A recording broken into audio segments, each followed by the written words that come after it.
Thanks for listening to Creative Control. While I have you here, please consider supporting Youth Empowerment and Support Services, otherwise known as YES. Based in Edmonton, Alberta, YES provides immediate and low-barrier overnight and day shelter, temporary supportive housing, and individualized wraparound supports for young people aged 15 to 24. They work collaboratively within a network of care focused on the prevention of youth homelessness by providing youth with the necessary supports to stabilize their housing, improve their well-being, build life skills, connect with community, and avoid re-entry into homelessness. Learn more about how to donate or otherwise support YES by visiting yess.org. This is Dmitry Samarov from Chicago, Illinois. And I love listening to Vish Khanna's Creative Control because whether he's talking to a favorite musician or actor of mine or someone I've never heard of, it's as if he's introducing me to a new friend. And the way things are going, couldn't you use a new friend? Listen now. To make your flexible monthly donation to Creative Control, please visit patreon.com/creativecontrol today.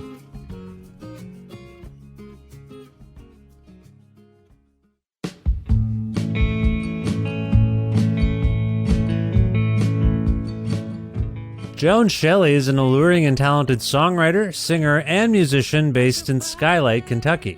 Acclaimed for a unique approach to folk music, Shelley's released 9 wondrous albums over the past 12 years, including her latest one, The Spur, which features a host of collaborators, including her husband Nathan Salzberg, producer James Elkington, novelist Max Porter, and the legendary Bill Callahan, among others. The Spur was released by the label No Quarter on June 24th, 2022, and it prompted Joan and I to connect for a talk about the album's lyrical themes and sound, life in Kentucky, which has become an unlikely seat of political power in the United States of America, musical traditions and time, our childhoods and becoming parents, working with Bill Callahan and Max Porter in particular, Leonard Cohen's final album, You Want It Darker, how Will Oldham made staying in Kentucky to make music feel more viable, being an artist out of contemporary trends, future plans, and much more. A part of the Entertainment One network with the support of listeners like you who follow and subscribe to this podcast and spread the word about it, and make flexible monthly donations at patreon.com/creativecontrol with additional support from Blackbird Music, a well-stocked record store with locations in Edmonton and Calgary, Alberta, and friendly staff who will happily help you place any orders you want, really. What if you want to get The Spur by Joan Shelley? You can talk to them. Go to blackbird.ca to learn more about how you can do that. Plus, in-kind support from Pizza Trocadero, The Bookshelf, and Planet Bean Coffee in Guelph, Ontario, and Grandad's Donuts in Hamilton, Ontario. This is episode 699 of Creative Control, featuring the wonderfully talented Joan Shelley, with your host, me, Vish Khanna. At this new elevation came a new song of a new life from the cracks in the pavement. You can't buy it, can't own it, can't label it, save it. There was a fire, and you were my rain when you rolled me like the thunder. Like the thunder, wrapped my mind around the sound, and you shook me like the thunder, like the thunder. Hi, Joan. How you doing? Doing good. How are you? I'm well, thank you very much. First of all, where in the world are you today?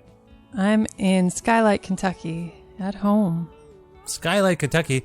Wait a minute. This has come up on the show before. With Nathan Salzberg, yeah. Nathan Salzberg was on the show, and just so we're clear, Nathan is your life partner, yes?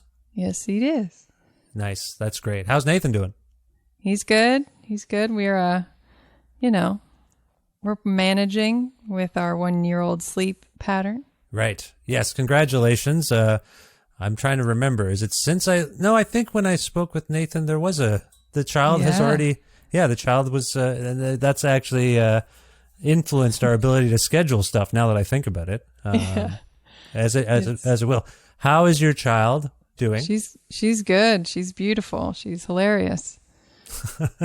That's great. This is your first, I assume? Yes. Nice. Good. Well, great. So, I'm a parent. I have 2 children. Let's get into it. Any regrets? Any regrets about this decision? Oh, just time. Just watching time disappear, but no regrets, none at all. It's obviously something that changes one's life. As we talk about this beautiful new record of yours, The Spur, I'd like to know how this situation has maybe altered you as an artist, as a person. It's a lot to talk about and think about, but it's only been a year, but are you feeling that profound difference in your approach to living life and making things since the birth of your child? Yes, there's a kind of vulnerability maybe for me that, like, I've always felt very, through music and relationships with other musicians and artists, like, oh, I thought I was in touch with my vulnerability. But there's this new kind that just kind of snapped on with her, where you just realize, like, she's going to hopefully outlive me, and I'll never, in those early days, there's a lot of emotions because there's like all these hormones releasing when the baby's born. And I was just overcome with this feeling of who's going to protect her when I'm gone. Just, I couldn't stop thinking about it. Yeah. And that is kind of irrational because there's so many things up till then to worry about anyway. I mean, you just lose so much control. And at this point, like, I gotten this far in my life, starting to feel in control of things almost, which is amazing, but that's gone. Well, and so a year, so this was during this pandemic that you had a child and have had these realizations. A lot more people, parents or not rather, have had to come to terms with that. Like you can't actually control what's happening around you. Can you talk about, I know that you have no other reference point, but the notion of dealing with the psychology of living through a pandemic and the sort of helplessness and hopelessness there. Do you see a connection between that and how you're reacting to being a parent, that nurturing thing, that sort of letting go, if you will? Like, do you see a connection between the two? Well, there is this kind of, what is it? Like, Nathan Bowles was here the other day, another musician friend of ours who was passing through, and we were talking about kind of what we learned when we became musicians in this, like, there's this, it's like, don't tell anyone what to do, but like take care of each other. Yeah. It was just like, that's a no-brainer. There's wasting time to do anything else, to say anything else. And during the pandemic, I had this newborn, which you're supposed to look out for viruses and getting exposed to things anyway. And that was on like high alert, protecting her. And coming up against people who, in my family weren't getting vaccinated, weren't not going to get vaccinated. And just realizing like what I thought were my boundaries of safety and protection weren't. So that was a big shattering, a big thing to grieve, and try to understand still I'm working on how to understand this and rebuild relationships with people who don't believe what I believe about what it takes to protect each other or just take care of each other, Yeah. Oh man, it's so heavy. It is heavy, and you live in a country, Nathan and I talked about this, Nathan Salzberg. Oh, I should say, nice to hear about Nathan Bowles, also been on this show, and I'm a fan of Nathan's. All the Nathans in your life are great. Let's just establish that. Do you have a predilection, a preference for Nathans? If you think back on it, has it always just favorites? Those are your two favorites, yeah. Yeah, I think living in the States, living in Kentucky, it might give you a different perspective on, I don't know, the way people treat each other, the way people treat humanity. Do you have that a little bit? And I should say, within all of this, are you from Kentucky, or did you locate there from somewhere else? I'm from Kentucky. My dad's side is from Kentucky way back. My mom's from Indiana, so I have both sides of the line. Right. So does that give you any particular perspective on the state of your country in relation to what you were talking about earlier? Just this notion of nurturing one another, actually being empathetic and caring about others. The people you have, again, Nathan, I mean, and I kind of enumerated and talked about some of the figures that you have in your leadership positions there and how it's beyond embarrassing. But there's also a selfishness there. So I'm not asking you to solve the world's problems right now, right. But from your perspective in Kentucky, like, does it give you... Sure. I think a lot of us are just like, why is America like this? As you and I are speaking, your Supreme Court justices have been on a rampage of rolling back things. Today, as we're speaking, I believe they've curtailed the EPA's ability to cut greenhouse gases. Like, it's such a deliberate act. Anyway, what I'm getting at is... No, it's so deep. It is deep, and there's a lot to... Again, you and I are not going to solve this during this conversation. There's no way. But your perspectives on trying to maintain levels of humanity and empathy in the face of where you live, both in Kentucky and the country. What is that like for you every day experientially? I can imagine it, but I just want to hear, like, what is it like?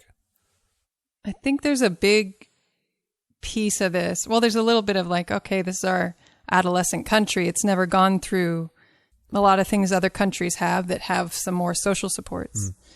And so when I look at why Kentucky might be kind of lashing out the way it is in terms of our representatives, and let's be clear, there's tons of people in Kentucky who do not back the guys like Mitch McConnell who are going for the jugular of the planet right now. But the fact that there's such apathy towards getting them out of power, or there's kind of a glee, I think, in the fact that we do have so much power kind of out of balance with our numbers of people, or like, why does Kentucky have so much of a say in government?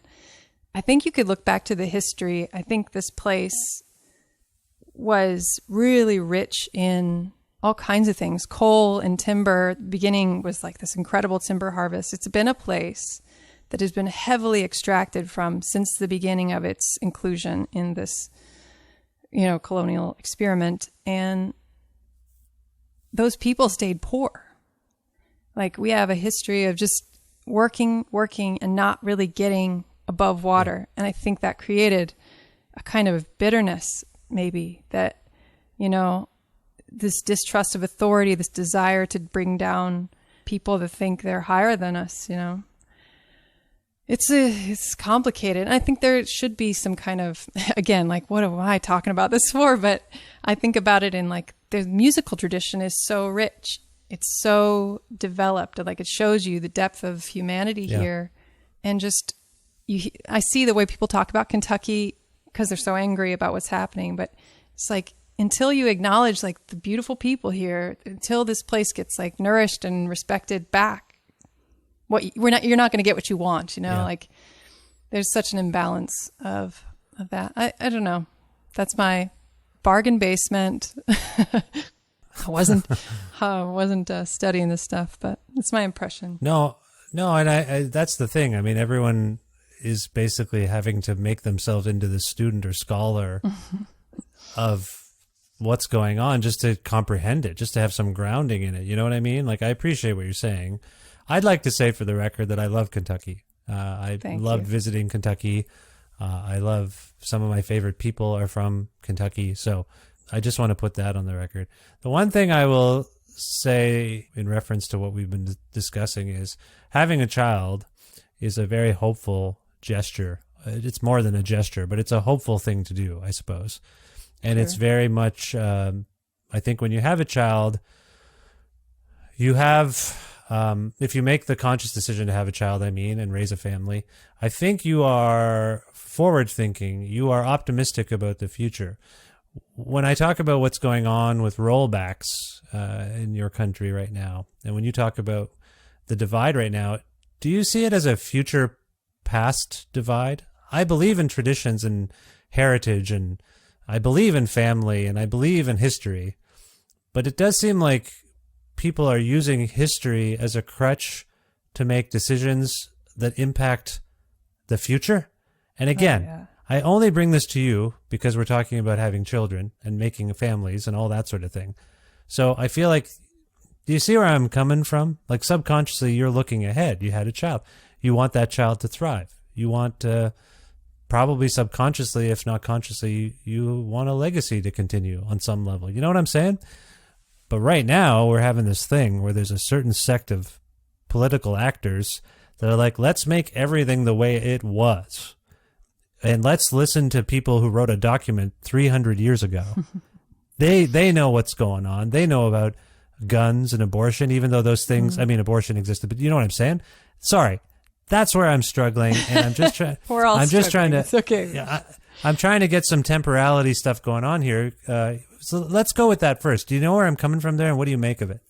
Yeah, it's interesting how much the kind of revivalist movement, like another folk revival or a traditional revival, kind of happened just before the MAGA stuff. Like, Right. this period of kind of living in our romance of some perfect way it was, when really, like, it probably just means when you were a kid and you didn't know what was going on. So whenever that was for you is your great moment, you know, if you can, because that's the only simple time. And I just think it's the internet. It's like the new technology usually causes most of the upheavals of history, like a new technology that took away people's ability to feed themselves. And this new technology moment also includes the fact that we can see into everybody's brain. And you're just like, whoa, whoa, whoa. Yeah. I can't handle it. Like we weren't prepared, and we don't know how to assimilate all this new information. And it's making everybody everywhere, not just in the US, like there's just this, you either have the tools in your life, whatever they were, for me it's music, to soften and try to accept something new, try to, you know, like dance with it a little, see what it feels like. Are you really scared? Or maybe it's not scary. Yeah. Or you don't have those tools. And I think a lot of people don't have those tools, and they close their borders and they are scared of other people, and they could just go back to a default mode. Have you noticed that with the advent and the proliferation of the internet, notions like aesthetic notions of fashion seem to be gone? Like, like there used to be, like every decade seemed to have a look, just the way we all looked and the way it was documented based on the technology at the time. But I've made this observation with others before, but like in this century, it's getting harder to pin things down to a technological era. Does that, and by technology, I include fashion, like literally the way we dress, the way we put our hair up. Sure. It feels like it doesn't. I'd love to see how you put your hair up, though. Well, yeah, that's fair. Thank you. I appreciate that. We can't see each other at the moment, but trust me. I got a haircut recently, actually, because I looked like I was from the 70s. I just let my hair grow really long. And that's, but that's the signifier. Oh, you look like you're from the 60s or 70s. You look like a hippie. What I'm saying is those distinctions seem to have melted with the internet. And I think it's twofold. One, no one cares that much, or rather no one, on the one hand, a whole swath of a generation doesn't judge things by such orthodoxy. Like, I only listen to rap music. I only listen to folk music. That's gone. And then on the other, I do think because of the internet, we can laugh at every decade at our fingertips. Look at these idiots, how they used to dress and talk and look. I don't know where I'm coming from with that, but it just feels like we're anchorless in terms of temporality on some level. Does that make any sense? Yeah, like there's a lack of cohesion. I think that's too political as well. Like you can't get everyone to agree. And it's so easy. Like I wish I knew more about fashion, and I don't, but it's easy to immediately laugh at something. You know what I mean? Yes. Like it becomes a joke instantly. So it's like, how are you going to affect a new hairstyle? And someone's just going to be like, look at this dork. Well, that's done. Okay. Moving on. We've had our decade-oriented revivals, right? Like as we're speaking, I thought the 80s thing happened 15 years ago, but right now there's like Stranger Things and certain other shows that are Back to the Future. I keep my 11-year-old is obsessed with Back to the Future, and actually went to school recently dressed as best they could like Marty McFly, and all the other kids knew what they were doing. And I was like, how would they know? that's 1985. Why do these little kids know it? And it's just weird cycles and pockets of, they're also obsessed with certain songs from the 80s, and I don't know why. Like, they can't tell me where it came from. Anyway, I think right now we're all obviously distracted by other things, but there's just a sense, I think, also that nothing matters, which I think the right is seizing on, like the hopelessness and actually acting on it. That's where I'm coming from. And anyway, it's. I think that we're on the brink of something mattering very deeply. Yes. Yeah. Like maybe this is right before a moment where something clicks for, hopefully, the good of all. That's my hopeful I have a kid speech. I appreciate. I have a dream. I tell you. I appreciate that. So speaking of temporality, you according to the information I was sent, the songs on the spur were written between the fall of 2019 and the fall of 2020. That is a remarkable time in history to be writing songs. So just in terms of the pandemic, pre-pandemic, and then in the pandemic, do you, in a catch-all way, if you can, do you see how your lyrics evolved between the start of just before the pandemic and the stillness, and is that roughly around what? No, that you weren't even pregnant, or no, you found out you were pregnant, right? Is that what happened? I stopped writing when the morning sickness started, so this is all before. Right. So it's all before. Right. Isn't that amazing? Okay, so this record, sorry, I think it's amazing. I don't mean to get so excited, but that's pretty amazing. Your fall of 2019 was completely different than your fall of 2020. Just could not have been more different. Do you see that change in you as you contemplate the songs that make up the spur? Yeah. That year was, I couldn't have written a more like prescient set of songs for myself personally. Mm-hmm. So I can't say exactly how the development went on or I don't know what I'm even conscious of, but like the pandemic proved a very good mirror for so many things that you can avoid when you run around all the time, right? Like, you think like, well, when I have some more time, I'll do this little thing, or that's going to be what I want to do when I have this kind of, it all came home to roost. It was like, well, no, this is who you are, and this is what your relationships are like. And, the songs let me work all that stuff out. And in a way, like a lot of my issues with my family and stuff came up in a funny way that I think without that kind of development or kind of growth and self-reflection, it was like a cleaning out of the closets of a lot of things I'd been holding on to that made having a kid possible. And I didn't know that. I see. I was just kind of scared of the idea of perpetuating patterns. And not that I had a terrible childhood. I don't want to get that wrong, because I feel like it can come across that way. But it's just, I think our society doesn't really know how to take care of kids and what makes them really become great adults. There's such a thing there that I didn't want to mess up. And so the songs were just like this great cleaning effort that some of them are actually about parenthood, but they were about my parents, So it's just kind of eerie how that happened. So you're attributing this to some a subconscious need to express yourself and express these ideas. Like there are lots of, I don't know if it's the same child, but there are lots of children on your record, so it's clearly on your mind. Yeah, it was. And honestly, some of them, like when I was singing the word child, I would be like, why doesn't my brother have a kid? I was just, it was always about someone else. And then like, oh, okay, it's you. And that happens a lot when you write a song and it just is like aimed at someone so pointedly, and then you're just like, oh shit, that's my problem.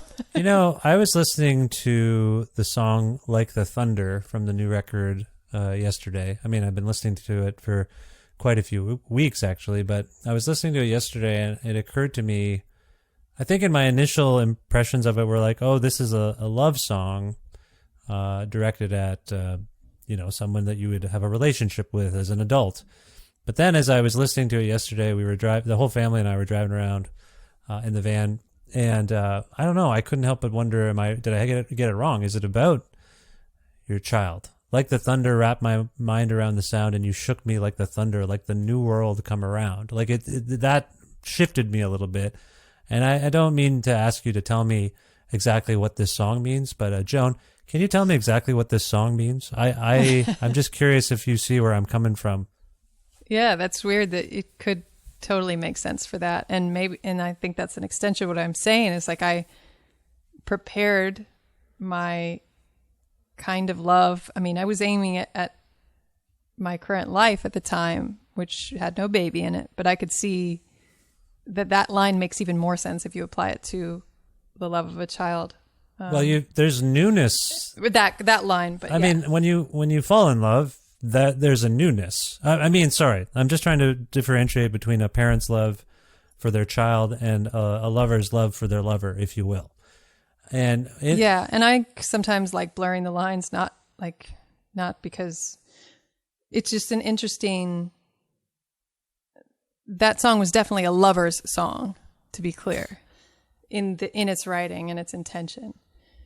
You came on like a pilot in a new open sky, cutting your lines right through me.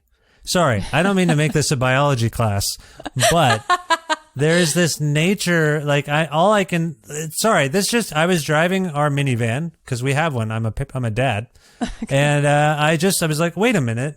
It just hit me. All the kids were making noise, and it just, it's one of those things where it just beamed into my brain. Wait a minute. This isn't what you think it was. And again, open to interpretation. I'm not mistrusting you. You're telling me it's not what I'm saying. But do you hear where I'm coming from now? Like maybe it kind of was. Maybe it kind of was. Yeah. Okay. Cutting your lines right through me. I mean, again, this is like, there's something there. Anyway, that's an interesting. You can have that. Yeah. Okay. I appreciate that. So where I'm coming from is, it seems to me, and I know this from my own experience, when you have a child with your partner, your love changes. There's a new love that emerges when you have a child. So I feel like it's a different love. So that's what I'm getting at is I think you're experiencing that, right? There's just you called it nurturing earlier, but can you relate to what I'm saying about your love kind of being altered when you become a parent? Sure. Yeah, but I don't have the words for that one. I don't either. As you heard me, I was fumbling and stumbling about. But it's hard. There's something there, I think. I'll leave it at that.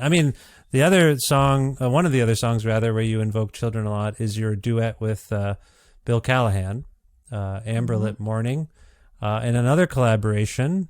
You've collaborated with quite a few remarkable people here, so forgive me if I'm missing anyone. Who am I thinking of? Yes, Max Porter, Breath for the Boy. It's interesting to me that you talk about children with, is Max a parent? But I know Bill, as you may or may not know, Bill's been on the show a couple of times, 4 times now, and we talked about how parenting altered him.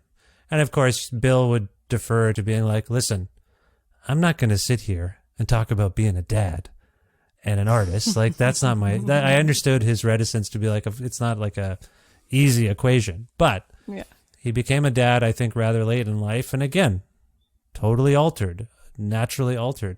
Is Max Porter someone you know well?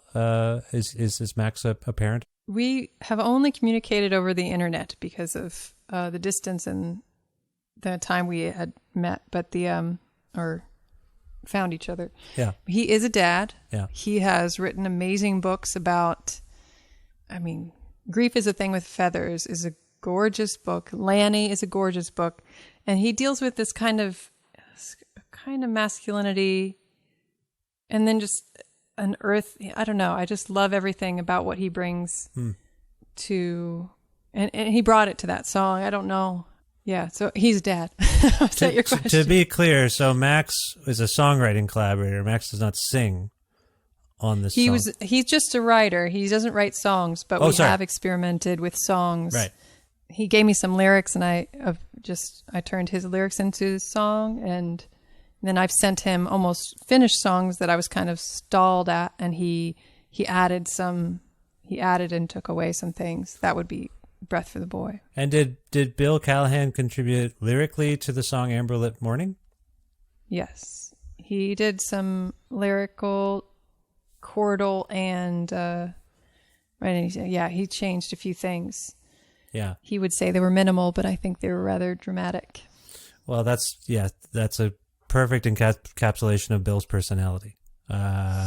Minimal, but heavy. Where I'm coming from there is, I don't imagine you gravitated to these collaborators because they were parents, but do you think it gives and correct me if I'm wrong on that, but do you think it gives those songs extra weight in terms of the subject matter? Like when I see this line, and I don't know if it's, or this section of the song that you wrote with Bill, every child sees it, every child knows.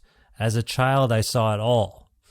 From my own experience talking to Bill about his relationship with his parents, and you've alluded to the fact that you had some stuff going on when you were, and I don't mean to pry, and I don't mean to be clumsy about it, but it sounds like you had a somewhat different childhood. Is that fair to say?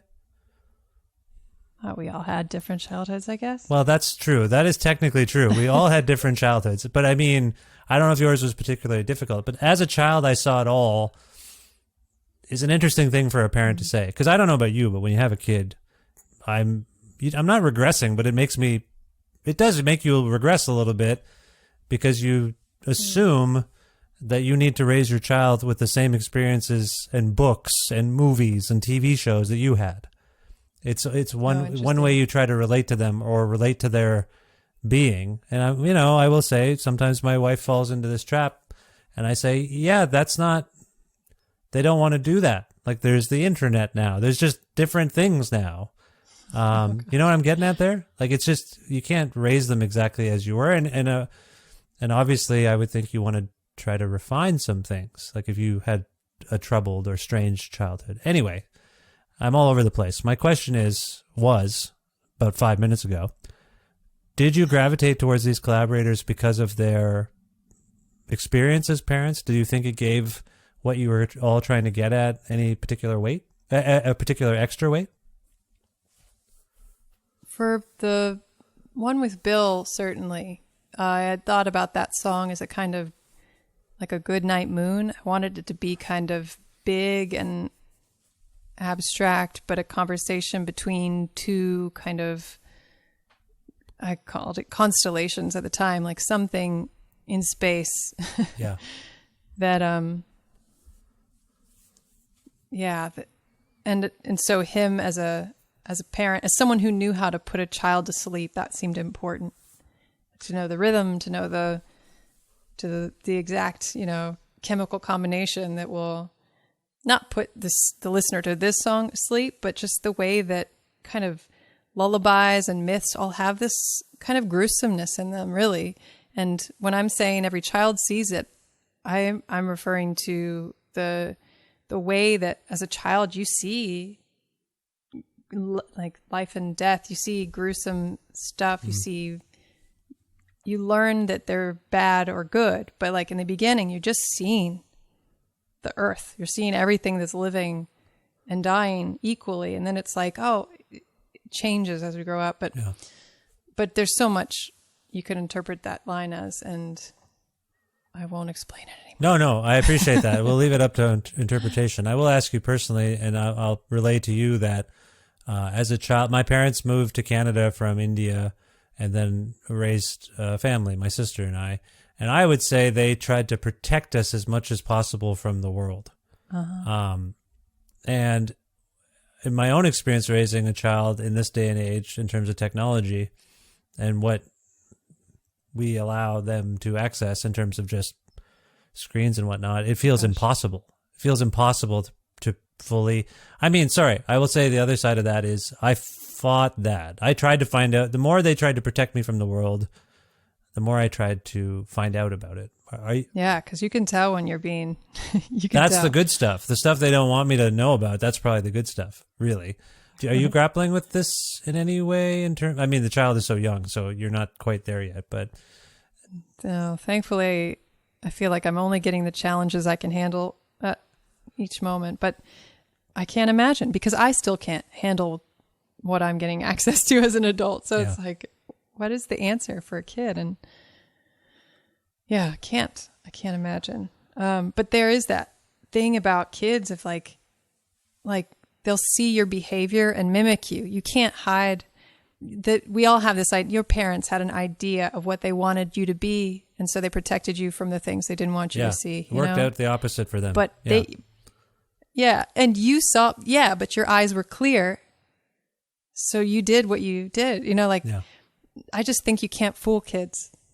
And so it's going to be hard. I like to keep that awareness so I don't fool myself into thinking I can control everything my daughter's going to do. It's like, she feels the room. She feels the situation. She knows, angry people exist on the internet or whatever. Yeah.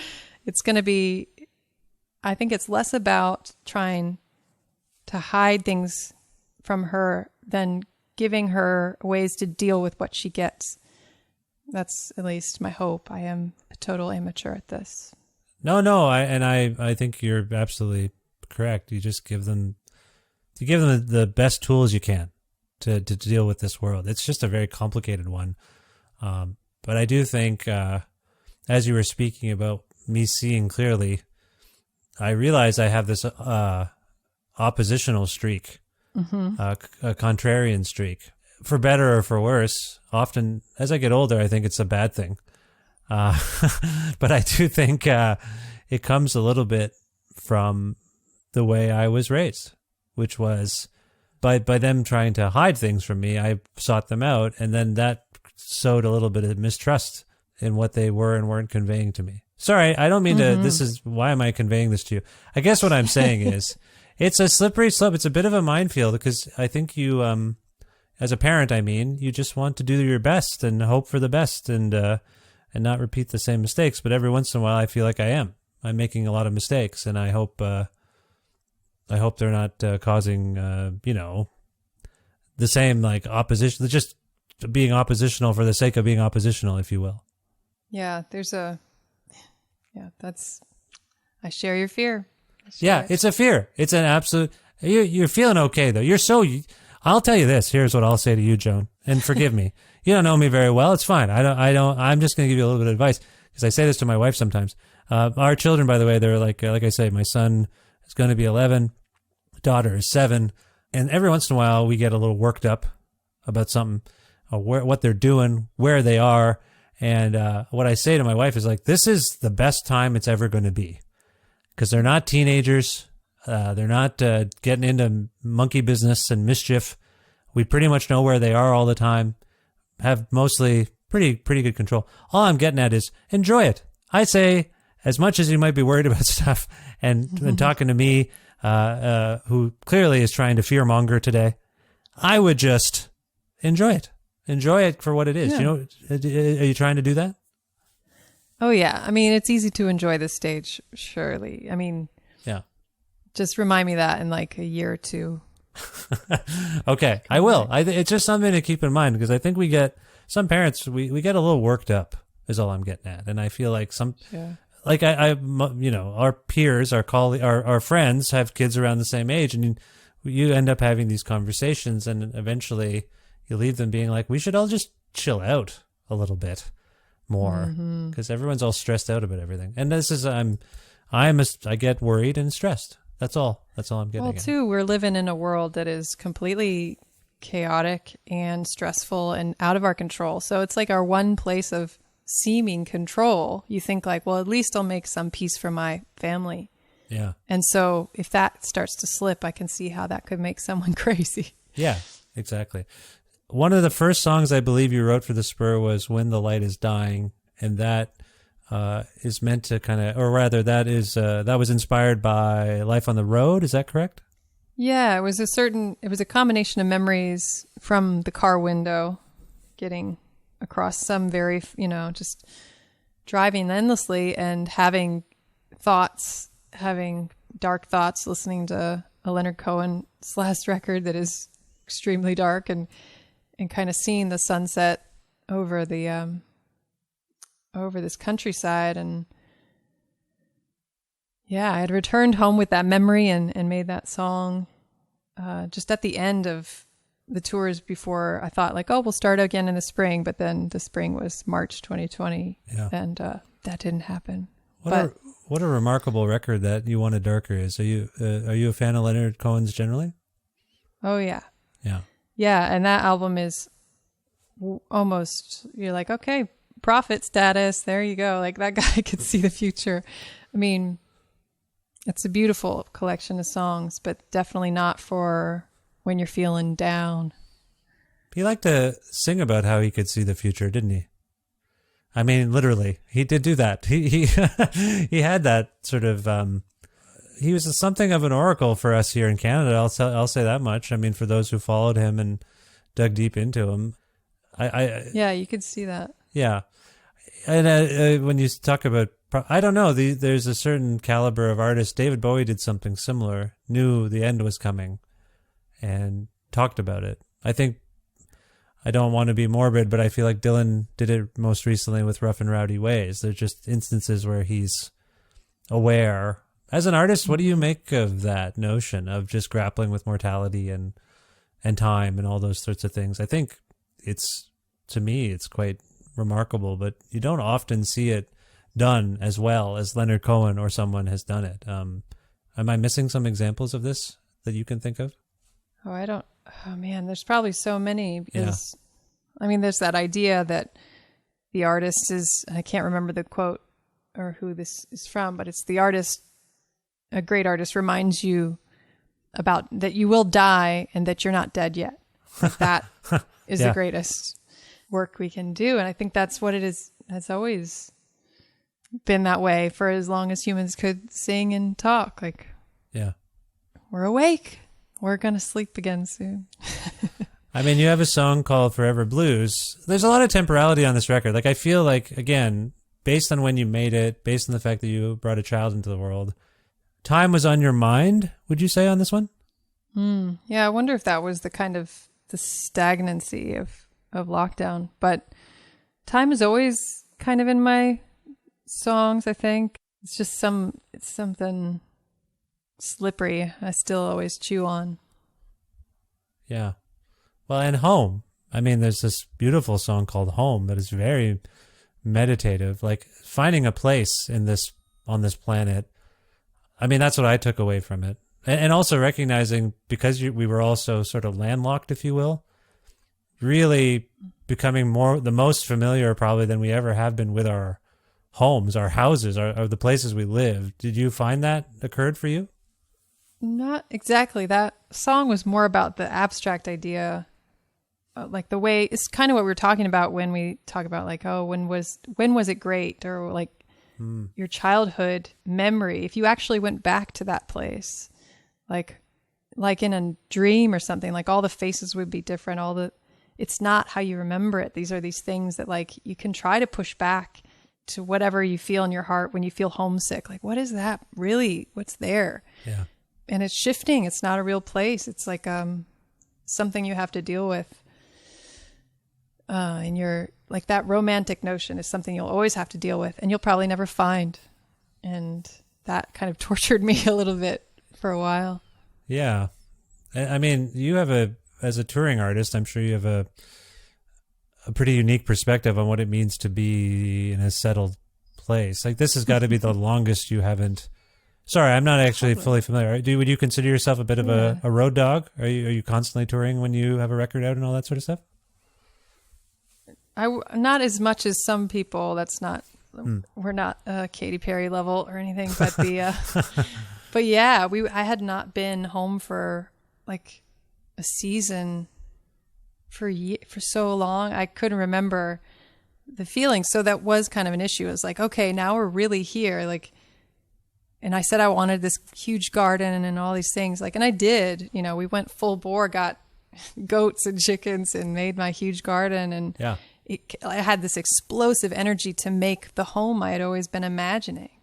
And, you know, that happened. And still, you know, you think it's going to be like the balm that fixes all the other things. And it's like, oh, right, those are still issues.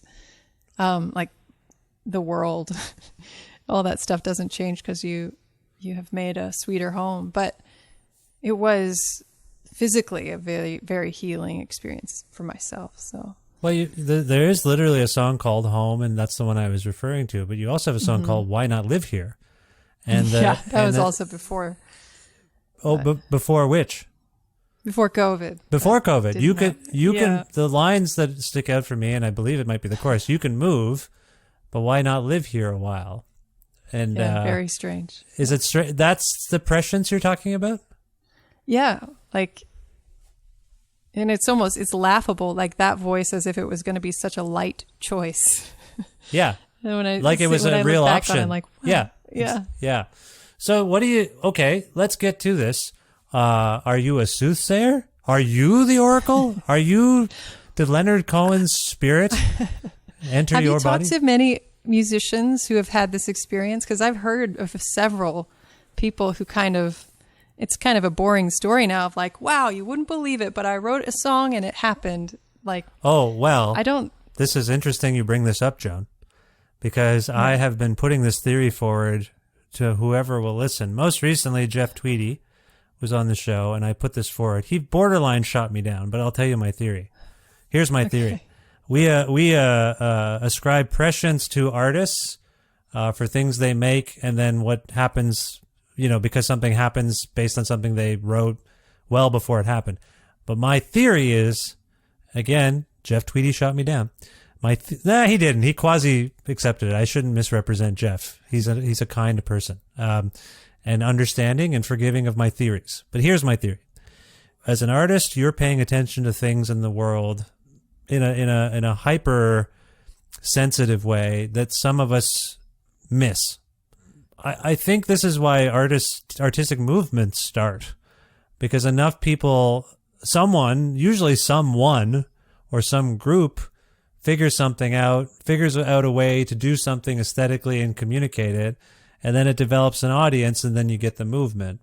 But what I'm getting at is I think artists are more tapped in to, oh God, I don't want to sound hokey about this, some sort of collective spiritual plane that not all of us pay attention to. I've heard comedians do this, like tell a joke.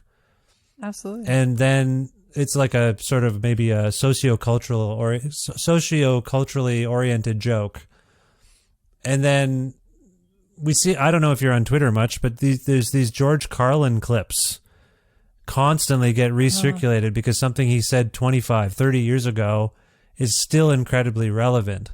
So then you get this mix of, oh shit, is that prescience, or is that just we are stuck in these cycles of behavior, and each generation is sort of reporting on it via a song or an artistic statement? Sorry, as usual, I'm very rambly today, but does that theory hold water for you, that you're just paying attention to stuff in a much more fine-tuned way than some of us are able to or want to even think about? I think that there is something to sitting down with a blank mind and trying to think and trying to conjure up something, whatever that is. Yeah. I think it does tap into a subconscious, like that maybe as a group, there has to be, because there's some things that happen that I'm just like, I have no idea how I knew that. Yeah. And it'll be something personal. Maybe sometimes it'll be, I'll write a song and then a month later I needed that because it was particularly about this instance that happened later. Yeah. And to my mind, what you said is a perfect combination. It's not just prescient. It is a combination of human nature. And when humans do a certain amount of these things, like we know that we're going to flip a switch and do the next thing. So a certain amount of some signal picked up on the antennas that are all creative people comes through. Yeah. That seems not so out there to me. See? Well, I'll text Jeff because let him know. He shot me down a little bit. Jeff. But I think it's also, I think his view is that that's a pretty exalted thing to foist upon artistic people. Right. And it's pretty arrogant too if you go in there and you're like, actually, I'm seeing, it's hard to say.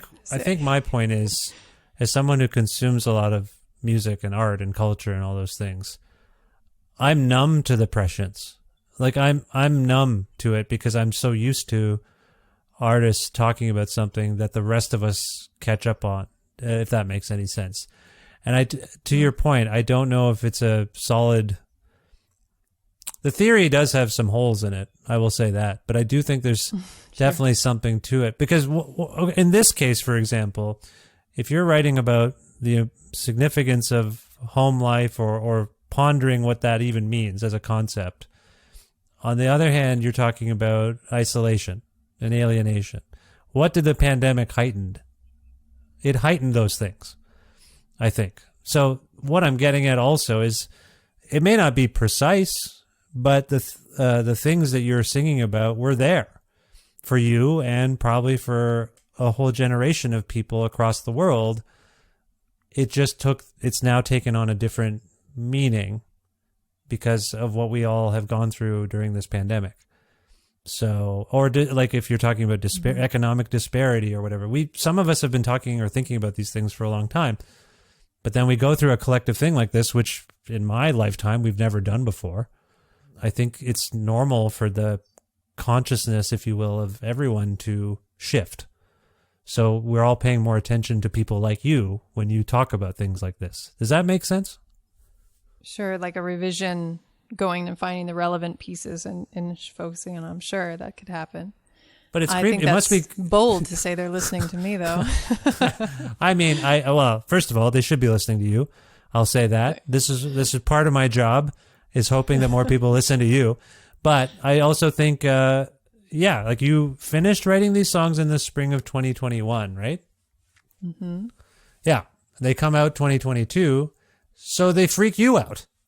But because you're like, oh my God, what the hell? What was I can't believe I was talking about that. Like, I'm getting the impression you're a little, listen, Joan, don't freak yourself out. That's what I'm getting at. Are you a little freaked out by yourself?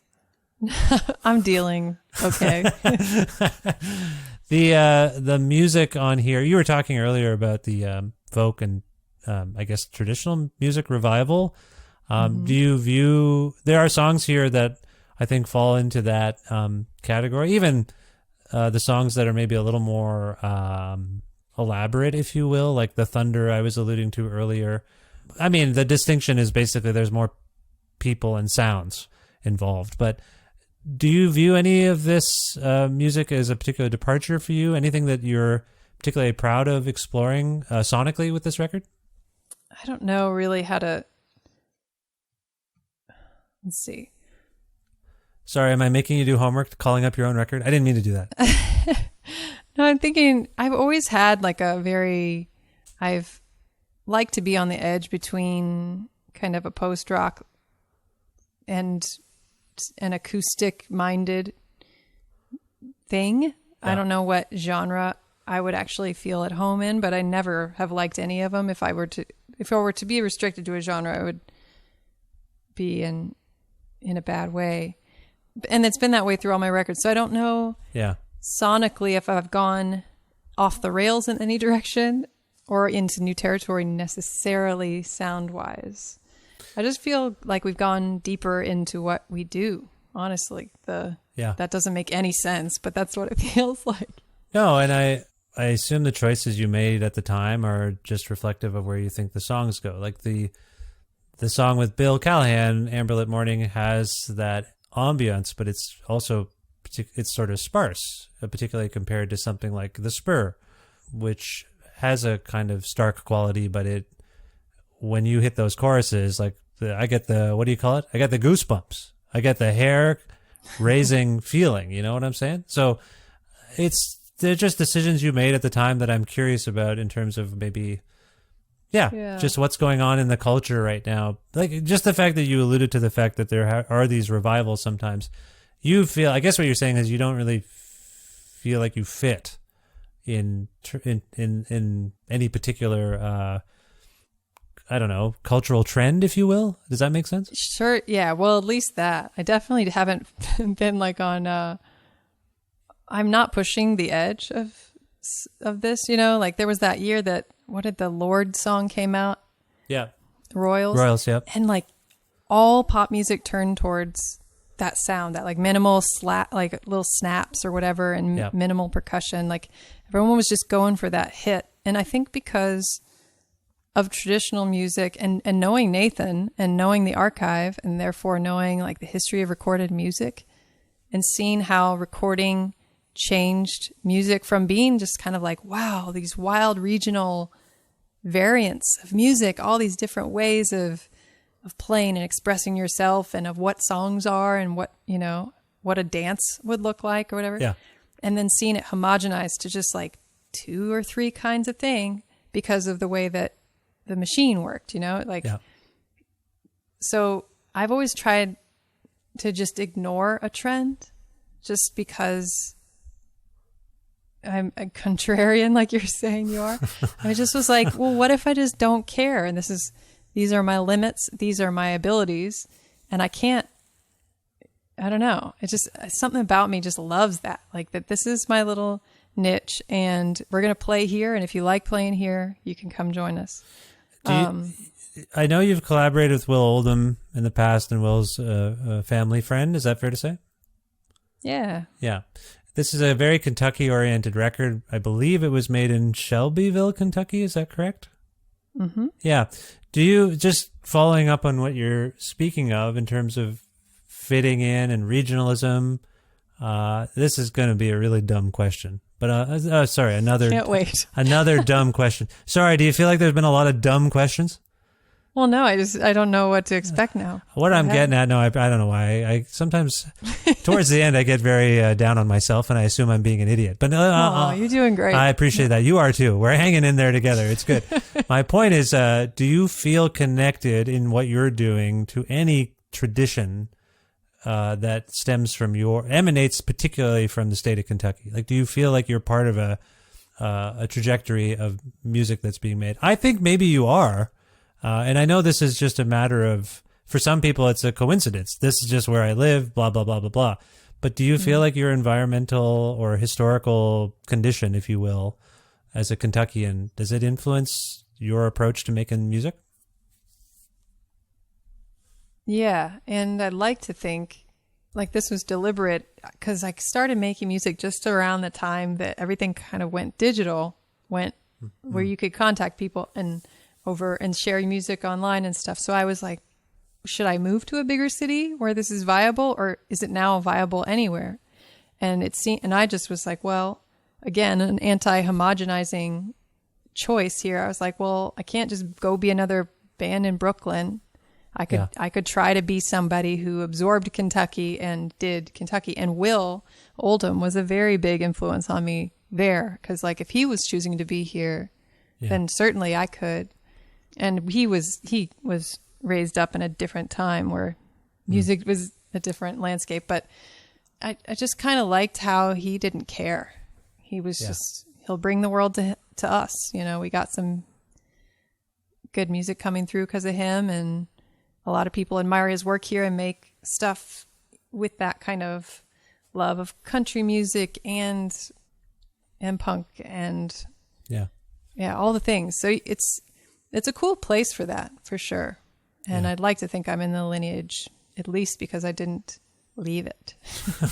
Yeah, no, that makes sense. And I think that's just taking on that stance, even, I think, puts you in that category, if you will. So I appreciate that. I appreciate people who stay. I'm every once in a while, I'm like, why did I leave Ontario? Like I was very much, I felt part of a community, but work and family and things beckon. So maybe this is where it's a very personal question for me, because I sometimes regret it and sometimes wonder what the hell we're doing, but that's the way it is. Anyway, sorry. Well, you're back home? Pardon me?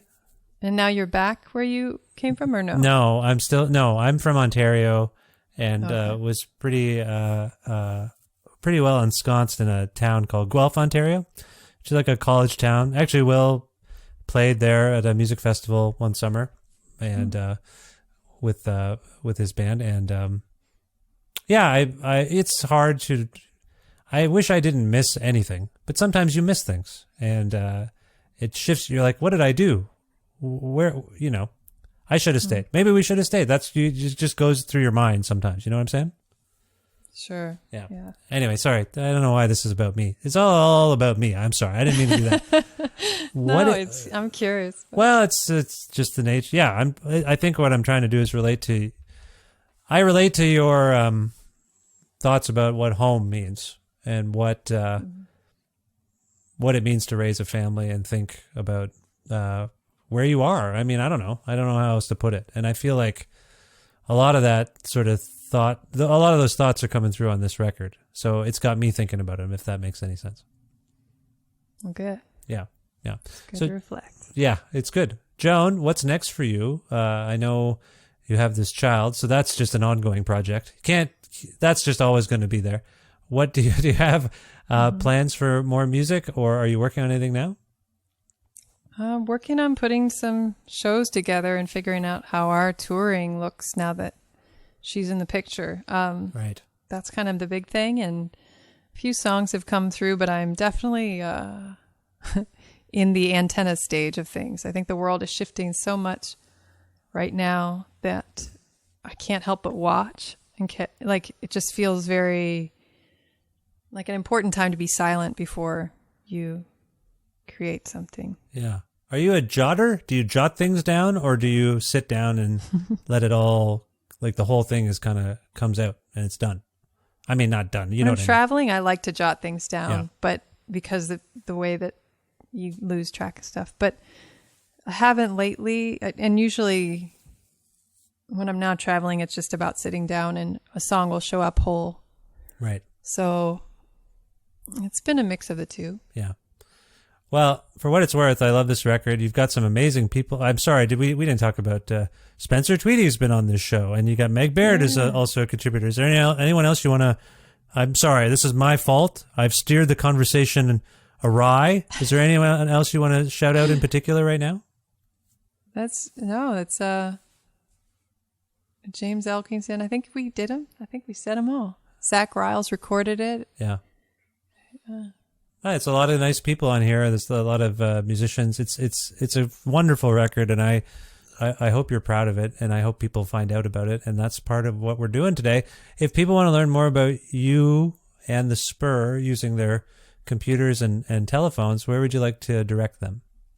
I am on all the things. I guess Instagram is where I show up the most, but there's a Facebook page, and my website is a .net, joanshelley.net. Yep. That kind of stuff, but And the label? Just Do you want Googling. to? Can people pick up the record at the label site? yeah, No Quarter has the record, and Rough Trade in the UK.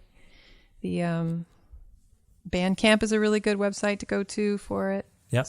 It's got sea glass vinyl if you like that kind of thing. Its own unique color for the Bandcamp site. What color is what is sea glass? I'm not familiar. Sea glass, I know. Well, there could be any color. That's what's funny about it. Yeah. But it's like a light green, like a sea foam kind of green.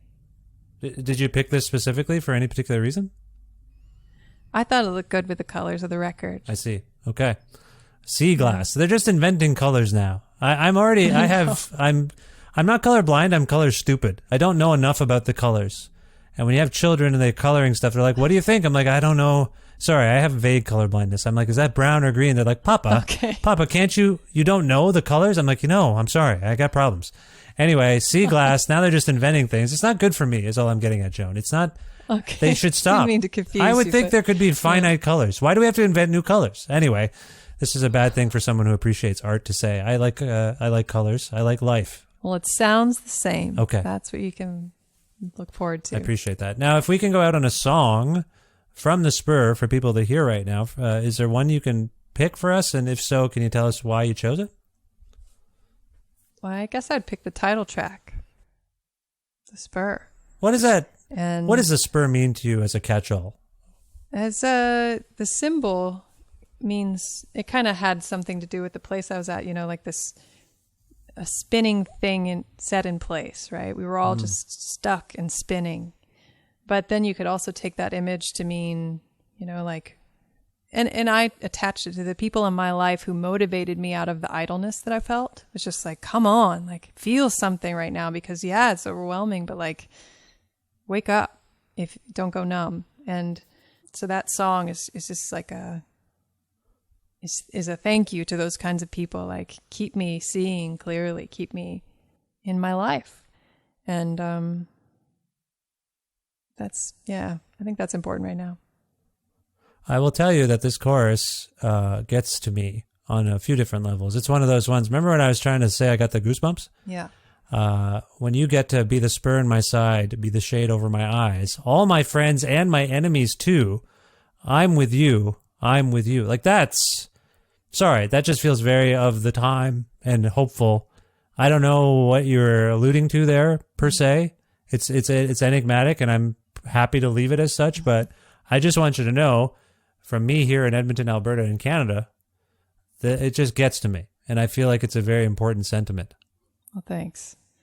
I just want you to know that. I don't know why, but it's just something that gets to me. Well, let's just play it for people. This is the title track from the beautiful new album by Joan Shelley. It's called The Spur. Joan, this was a really fun and lovely conversation. I hope you enjoyed it, and I wish you the best luck with everything in the future. Thanks, Vish. It's been a pleasure.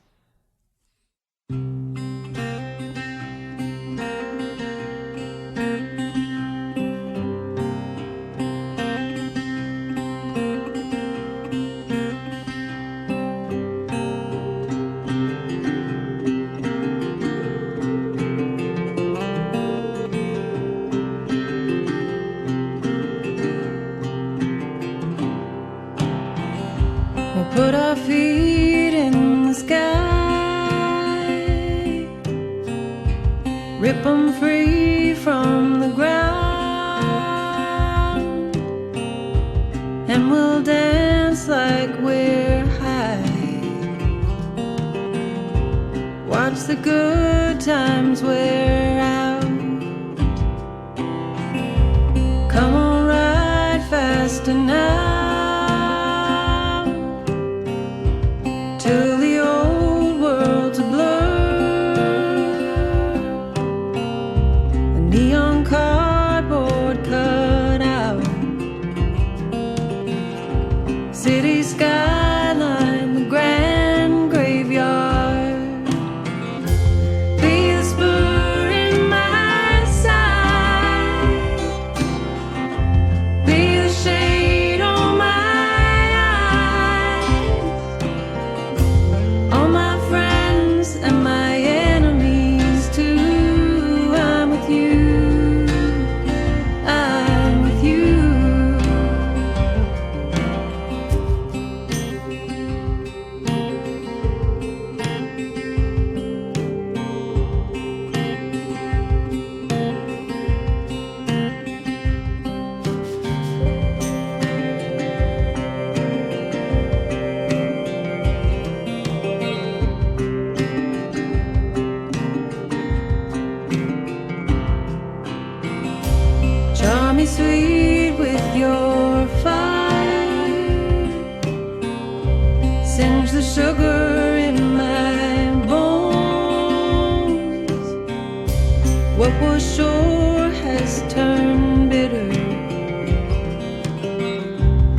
Very special thanks again to Joan Shelley for appearing on this, the 699th episode of Creative Control, which is part of the Entertainment One podcast network and is available wherever it is you get your podcasts. If you can't find an episode that you heard about and you're looking for it and you don't know where it is, or if you want to learn more about me and also how to contact me, I guess, and sign up for my monthly newsletter too. You can do all those things at vishkhanna.com.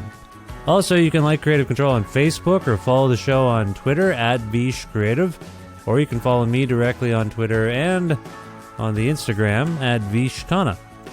Also, please visit patreon.com/creativecontrol to make a flexible monthly donation to sustain this podcast. That's the primary source of revenue for all of this work that I do each and every week.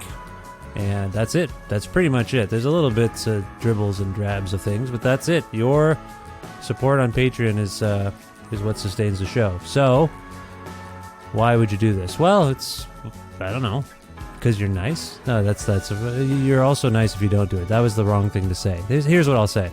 $6 or more a month from you there grants you access to exclusive content. Some of it derived from interviews I conducted well before I had this show.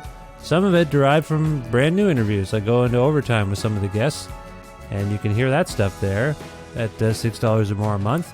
Again, it's flexible. You can change it every month. You can go up, you can go down. Whatever suits your fancy there. And if you're interested in receiving a Creative Control t-shirt, just message me on Patreon and I'll get you one while supplies last. Again, patreon.com/Creative Control to support the show. And thank you in advance. And thank you already. If you're already doing it, it really means a lot. Thanks again to the Fine Alberta Record Store, Blackbird Music, locations in Edmonton and Calgary, Alberta. And you can learn more about them and order stuff at blackbird.ca. I also want to thank Pizza Trocadero, The Bookshelf, and Planet Bean Coffee in Guelph, Ontario, and Grandad's Donuts in Hamilton, Ontario for their in-kind support for this show. Thanks as always to my friend Jim Guthrie for lending me some music of his for the show. You can learn more about Jim at jimguthrie.org. And finally, thank you so much for listening to this episode with Joan Shelley. I hope you enjoyed it and got a little flavor for Joan's music there if you hadn't heard it before. And check out this great new record, The Spur. Also, thank you for listening to this episode, as I mentioned, and for subscribing to this podcast or following it and telling your friends all about it. All that stuff helps. And that's it for me. I will see you soon, I hope, for episode 700 of Creative Control, and I will talk to you, like I say, soon. Thanks again. Bye for now.